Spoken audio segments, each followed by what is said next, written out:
Well,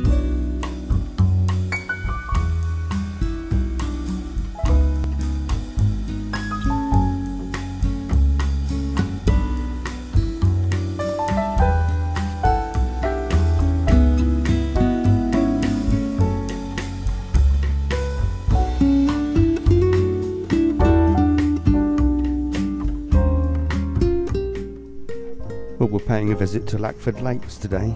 The reserve is run by the Suffolk Wildlife Trust. It's not far from Bury St Edmunds and the RAF bases of Mildenhall and Lakenheath. Well, according to a warden here, turtle doves have been seen on these lines, but of course we weren't lucky enough to see them. Well, it's only the second time I've been to Lackford Lakes, and I think it really is a cracking little reserve. From the car park, you make your way from the visitor centre area through shaded woodland to, of course, lakes and large areas of water. Also little streams meander through the reserve, and there's also reed bed here too. Well, rain was forecast for today, and we certainly had some rain while we were here, which varied from drizzle to heavy showers. As well as a nature reserve, Lackford Lakes is also a sailing and canoeing centre, and while we were here today there were certainly lots of boating activities going on. Well, let's hit the trails and see what's about. There's quite a few wildflowers on view of various colours and shades, including bee orchids, which are quite rare. There's certainly plenty of midges around today, absolutely thousands of them. Okay, to the birds we saw black-headed gulls, of course, cormorant out on the island, and also Egyptian geese. I was just filming this common blue damsel when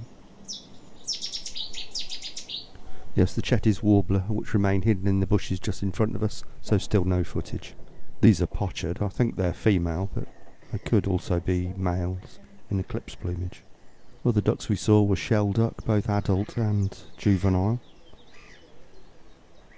And also teal, this one looking a little bit drab as he loses his breeding plumage. Also lots of moorhen on the reserve, many with chicks of various sizes. Quite a few chicks now starting to fend for themselves, wandering further from the parents. And you can see this chick here with a huge feet, which enables it to walk on lily pads and other kinds of vegetation. There's smaller chicks as well, still much more dependent on the parents, this one begging for food, and the parent bird duly obliges. Well, Lackford Lakes is renowned for its kingfishers, and it certainly has its share of kingfisher perches, including this one, where I was able to get some decent kingfisher footage the last time I was here. The only footage I managed to get today was this fleeting glimpse of this kingfisher as it darted across the water, and it was one of about 3 that we'd seen, but they were all flying. Well, no kingfishers, but we were well compensated by excellent views of water rail. First fleeting glimpses among the reeds, and then much more out in the open. Probably about 5 years ago, during one of the really bad winters, I was able to film a water rail at Summerlees out in the open coming up to the feeder area. This is certainly the best footage of a water rail I've ever got in its natural environment. It's not that it's a rare bird, it's just so secretive. They actually spend most of their time deep in the reeds skulking around, so you very rarely see them. You'll hear them more than see them. If you hear a squealing noise coming out of reed bed, then it's a water owl. Sounds a little bit like a pig. Well, we certainly got some of the best views of water owls I'd ever had, but it was just about to get better, because there we have a little black fluff ball that suddenly appeared, and it's a water owl chick. And views of adult water owls are certainly rare, but views of water owl chicks are certainly much rarer than that.